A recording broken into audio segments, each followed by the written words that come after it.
Greetings, good evening. We're sending our blessings from the land of Israel. We're in a place near the city of Jerusalem, and we want to bless you in this time in between the year 2023 to the year 2024, and to stress that the obvious future ahead for all of us, a peaceful future, is through bonding and people seeing way beyond any intellectual disagreements, whether it's theological differences of opinions, military difference of opinions, different interpretations of Islam, different interpretations of Christianity. In short, the bonding that's to happen has to happen with the authentic person, because the authentic person is the soul, and the soul is the portal to higher consciousness, or what we call God, the higher truth, not only the individual and his limited truth and his limited resources, emotional resources, financial resources. Now, here's the interesting thing that we observe. It doesn't matter whether people are in abject poverty or whether they're in unbelievable ultra mega wealth. People who have $30 billion. And still, if there's no authentic person, what's happening is the person is feeling empty while they're sitting on a mountain of cash.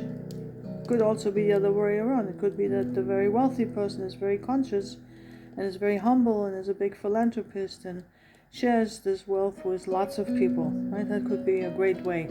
And we have many people in America who are doing exactly that, dedicating their wealth to building a better society. Because our life is only as good as the place that we live in. So we're going through this testing phase here in Israel, where we have a challenge, a complaint, unhappy people, angry people, frustrated people, not happy, for good reason. Because how can you be happy with an ideology that you say your purpose in life is to destroy authentic Israel? Does that make anybody happy as a goal? No. It doesn't give you. And even if you want to negotiate with Israel, Israelis are business people. Most of them are engaged in some form of business or working in a business. And Jews are, throughout the ages, from the time of the many wanderings and expulsions from the land of Israel due to foreign nations coming in here and trying to take over, they got used to having what we call mobile businesses or portable businesses or business networks, where even though you're a displaced person, you have a business, you have business contacts. That's how the banking systems were set up in Europe by Jewish people, because the church decided to forbid them to engage in anything else except lending at interest. That was a church idea. The Jewish idea is like the Muslim idea, to loan out money with no interest. As a matter of fact, loaning out at interest to poor people is a real sin and an affront to the conditions of life on our beautiful planet, which are supposed to be that everybody gets to live who's already here. And even those who don't get here, who are not yet here, meaning our unborn future generations, don't have a right. We don't have a right to mess up their conditions of life. We have a responsibility. We're called by Creator God to be the stewards of this beautiful earth. We're the stewards. Us, nobody else. There's no aliens coming in to do the job, to clean up oil spills here. There's nobody coming in here to save us from the human killer program, which we obviously have, which can occur on all the levels, the psychosocial level, mind and society, the linguistic level, right? The human killer program is intense. Just taking hundreds of millions of victims. The Chinese had a huge war in the 6th century that drove Lao Tse, the beautiful Confucian Chinese philosopher, into the mountains, that he totally wanted nothing to do with this bloodshed. And yet we see that natural intelligence for thousands of years has really been at work to build the better projectile, the better rifle, the better gun. But now, it's like the arch has gone it has overreached its aim, because it was never the intention that all of this military development would end up in a reality where young people, basically barely out of their diapers, 18-year-olds, 19-year-olds, 20-year-olds, 24-year-olds, go in, take a semi-automatic rifle purchased legally in the country that they're in, and open fire in their classrooms, in their schools, on streets. The most recent one in Czechia, in Prague, at the university.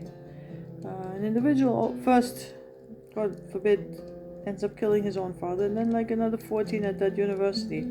So that was never the point of weapons development. Weapons development, if anything, was to secure the company, the country. It was to secure the territory. It was never meant to be as a lethal, dangerous, death-bringer weapon in the hands of deranged, not really fully adult, young adults, who obviously have grown up in a moral vacuum, who have not been taught the truth that Creator God asks us not to kill.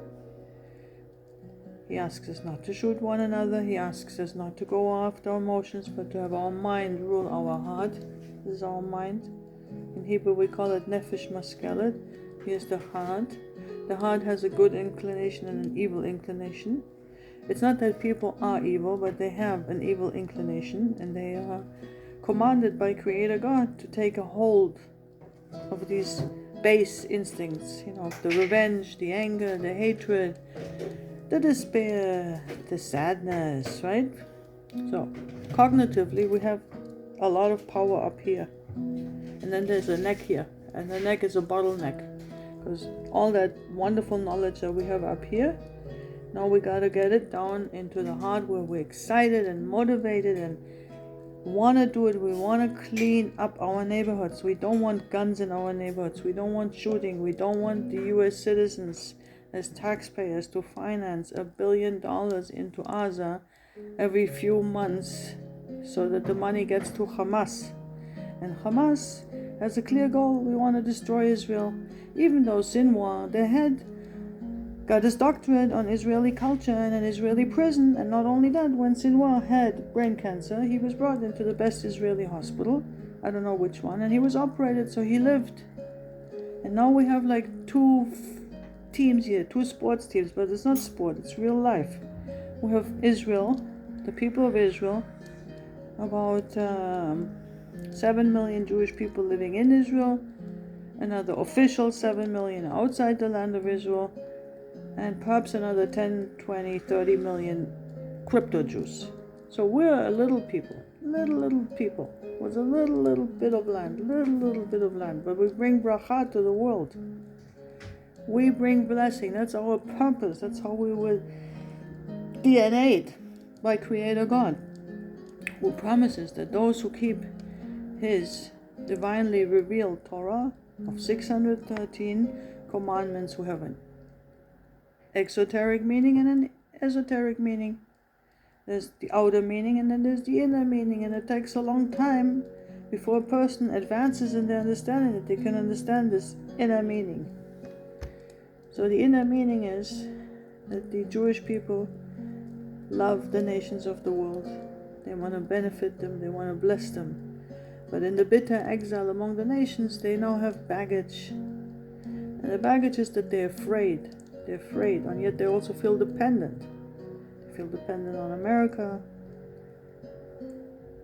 Now in reality, when we are in our place as Jews, as my Rebbe taught me, Rabbi Yeshua Yaakov ben Avram of blessed memory, now in Yeshiva Shalmala since 2019, a conscious Jew, a leader, a spiritual leader. When he used to refer to himself as Mashiach, he did not mean to be that he's going to be the spiritual Superman that's doing some wonderful, amazing Yehudim thought manipulations of all the galaxies will boom do it, make that tikkun, and all the other 8 billion human beings, they'll all get over it. They'll all wake up the next day in bliss, that they've merited to be on the planet where the spiritual level is so great that in the future the entire upper Gan Eden and the lower Gan Eden, all those souls that are in there, Jewish souls like Moshe Rabbeinu's soul, David HaMelech's soul, of Abu Chatzera's soul, Rav Menachem Mendel Milubavitch, the Lubavitcher Rebbe's soul, his father-in-law's soul, all the great leaders that gave every moment of their life to the Klal, they're all in this upper Gan Eden paradise, right? And in the lower Gan Eden are the hundreds of thousands and millions of other Jewish souls who all were with Torah and walked the path of righteousness, of absolute honesty, absolute integrity, complete fidelity between spouses, complete loyalty. Not every day is a party, but yes, throughout life, 60, 80 years, whatever it is, we track together. Just like the wolves, the wolf species have absolute monogamy and fidelity to one another. Interesting, no? So, Jewish people's marriage is Kedusha. A Jewish person goes to the mikveh, a woman, right, once a month. 2 weeks of the month the couple separate in order to learn to have a relationship that's not only based on the physical attraction to one another, but also a relationship in the heart, in the mind, right? A friendship, because the older you get, you gotta be friends with each other, right? You gotta be friends to reach like 80, 90 or 100 years together. Real good friends, really seeing the good in each other, enhancing it. So that's been our code of life, these marriages, these families, the purity, family purity, the family integrity, the carefulness not to have family members get involved with one another romantically or sexually, the importance to avoid excessive talking with those relatives that are off limits, because talking leads to sharing feelings leads to, okay. So we have this idea of purity and holiness, and we strive to live by that. And we get a lot of heat from the Muslim world based on some 30,000 hadiths. Hadith I learned yesterday from my wonderful dentist, Dr. Moscovoy, who like me has an interest in what's really stuck here in our advancement, in the redemption. Jews and Arabs together. Jews and Arabs together, yeah, that's what it's going to be like. We have a friend in Cyprus right now. He's Russian descended. He was living in Sfat before he went to Cyprus, but he said in the redemption, lo and behold, the Mashiach will take out the fangs from the nations.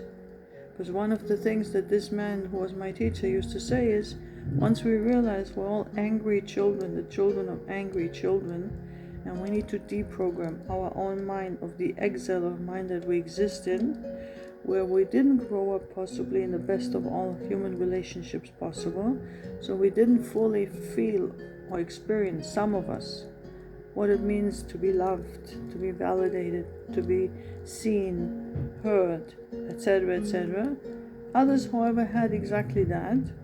And so we see we have these societies that create a positive momentum of relaxed and calm and friendly people, and they're working and they're studying and they're researching and they're partying and they're dating and they're having calm winter evenings. That's one way. They have nice houses and the children play with toys and people go swimming and women have rights and women are working and men can take paternity leave. I'm talking obviously about Sweden, Finland, Denmark, happy places. They do well on the Worldwide Human Happiness Index. Now, then we have other places, they're unhappy. Why? Because they have books that they read that have a lot of what we call lashon hara, the evil speech about other people. So your mind is filled now with negative ideas about these others, let's say Jews, whatever they are, infidels. That's a sick way of being. And then you live, of course, in poverty. And yes, you do live under an occupation, but it was never our intention that any of you should suffer. It was never. Because you see, if you do what's called real negotiations, a negotiation is never for, it's like kindergarten lesson. It's not like I win or you win or only one of us can win and the other one has to lose everything. The mature way is, of course, the way of compromise.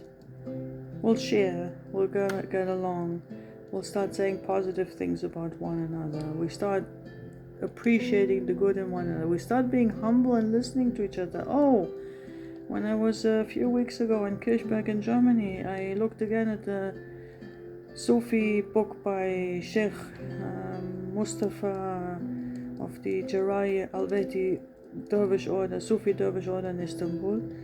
And yes, they have their own, he has his own inspiration. He dreams about a man. He goes to seize the man after he dreams about him 3 times. The man says, I'm your teacher. What took you so long to show up here? So those things, we're well aware that Torah observant Jews also, they have souls appear them from the upper worlds in their sleep. They go to the gravesites of the righteous. They pray for salvations. God gives salvations. Once we even heard a story about members of Hamas saying, we keep on sending the missiles into Israel, but their God doesn't allow them to go off. So God is consciousness. God, the consciousness, the higher consciousness, is not a person. I mean, in the scriptures that are called the Bible, we have phrases, that humans have received in their minds when they've contemplated, what is this divine being that creates the world by speaking, even though it doesn't have a body, and that has an idea of a human being. In Hebrew it's called an Adam Kadmon, a primordial man. He creates that before the world gets created. Before the world was all the millions, billions of stars and galaxies and Milky Ways and black holes, and that whole thing, before that gets created in the mind of the Creator God, there's an idea about a human being in the mind, and it's called Adam Kadmon. And my dear father, he's Baruch Hashem still alive. He's the famous art dealer Franz Josef Dahlem in Kirchberg in Bavaria. We would have many conversations over the years after I moved here to Israel from Chicago. And he was raising his second family in Kirchberg. Kirchberg means church mountain. And I was in Israel in the suburb called Beitar Illit of near Jerusalem, about 20 to 30 minute by bus outside of Jerusalem, southwest. So when my dad would talk to me, and we would talk a little bit about, me being immersed here in Judaism, Torah, Eretz Israel. So he said, it's true, I've heard that God has an idea of a human being that's before the creation of the world. Yes, correct. He intuited it because he was the grandson of a Kohen. And the Kohanim, as you may know or may not know, they were the ones in the temple in Jerusalem performing the rectification services, because people came in, and when a person does a deed that he's not supposed to do, and he messes, so to speak, up this order, that Jews have 613 commandments. I just want to make that clear. Like we say, it's 248 limbs and 365 sinews, or maybe I got mixed up, maybe it's the other way around. It's Shas Ramach Evarim v'Shas Hagidim in Hebrew. So a human being is a behavioral mammal with a prefrontal cortex, who's a social human being, who's on an ascent to consciousness from the time he's a baby and is born out of his mother, delivered into the hands of the nurse, the midwife, and then his father, his grandmother, or whoever. So we receive the baby, and this baby, when we see its face, it has a beautiful shining countenance. It has what we call the divine purity, the holiness on its face, and it's a soul. Lo and behold, a soul has come in a human form, and it is endowed with a capacity for natural intelligence, for language, provided nothing happened during its birth. Brain damage is brain damage, and it does happen. So those who are not brain damaged can really have a lot of reasons to be grateful for. So what am I getting to? That this Tzelem Elokim, this divine image, it means the godliness that we're looking for. It's not to be found in outer space. It's not to be found inside the ocean. It's not to be found in a faraway mountain. It's right here. Dasta. So, and Dasta. It's right here. It's inside the person. It's what we call the speaking spirit in the human being, the thinking spirit. The Nefesh HaMaskelet, meaning the intelligent soul, means the divine image by which human beings, men and women, have the ability to create it's because they've been endowed with this by Creator God, deliberately. You know, and we have all these amazing videos like how the cats can be trained to perform and to carry trays and even jump through various hoops, you know, cats. Or the dog protects the baby. You know, I see a lot of animal videos where the animals are doing great things, including being friends with all kinds of other animals that they really shouldn't be friends with. Okay, to get to the point. America, according to one Jewish scholar, represents or is composed of the descendants of Ephraim, who was the son of Yosef HaTzadik in Egypt.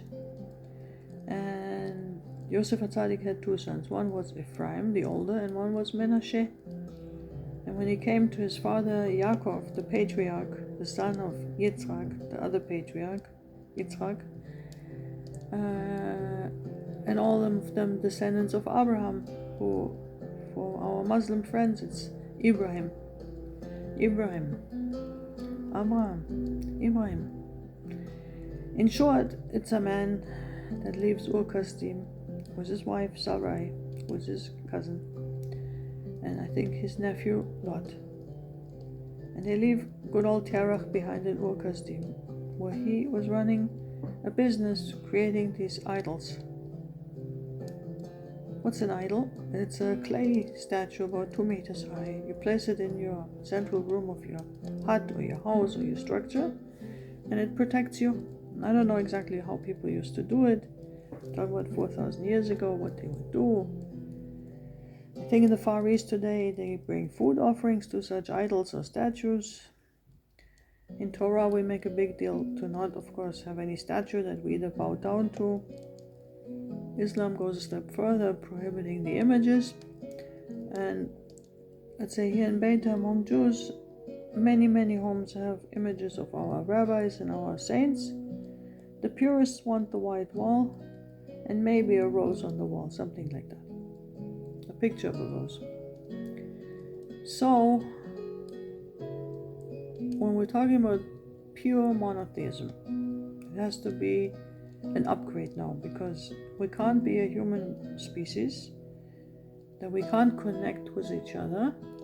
We're in a disconnect, because we're in a disconnect from our own soul, because the people who raised us were all disconnected from their authentic self, and some of them may have had tens of money, millions and millions of money and mansions, but when I'm watching the videos from Dubai, you know, the issues from Sheikh Hamdan and his two wives, and you know, maybe they're talking to each other about him and he doesn't want that.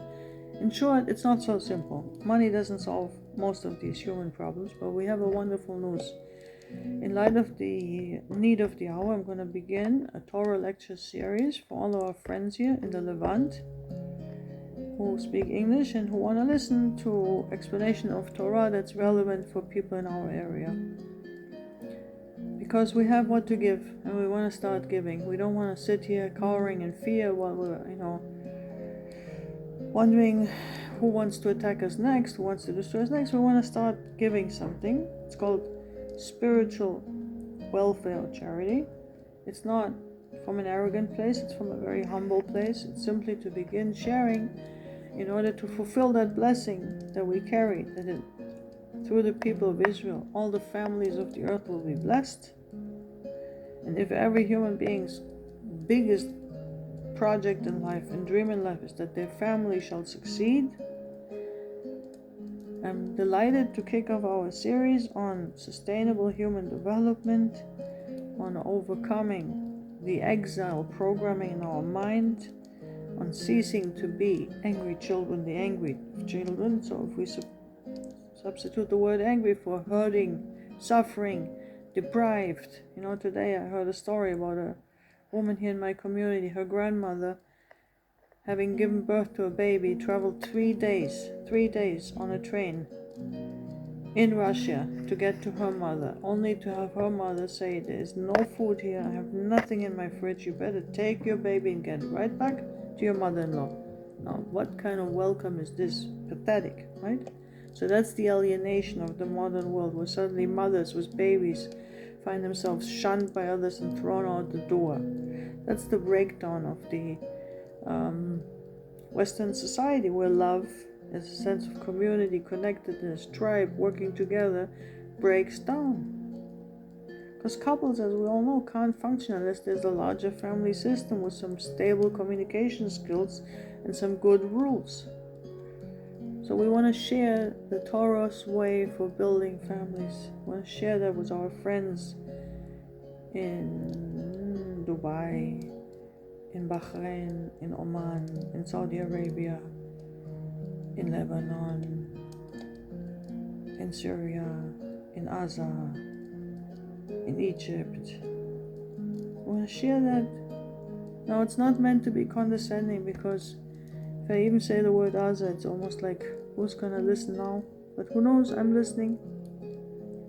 I'm listening to what's going on. I'm trying to receive, as my Rabbi Rav Yeshua said, that it's time for all of us to work together to deprogram our minds of the exile.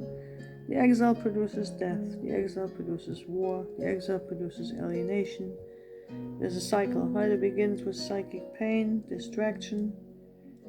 The psychic pain is when there's obviously not enough of a structure of real deep fundamental human interconnectedness is holding all of us. And we're talking about much more than calling up in the morning saying hello and how are you and have a good day. We're talking about people needing to bond with others on a profound daily basis. Ideally, it happens in a family. But we know in many families it's not so simple, because those people that started those families also didn't have the bonding in the previous generation. So we're kind of starting again. But this time we're starting to not get to this place where, God forbid, if this time we don't get it right, to come together here.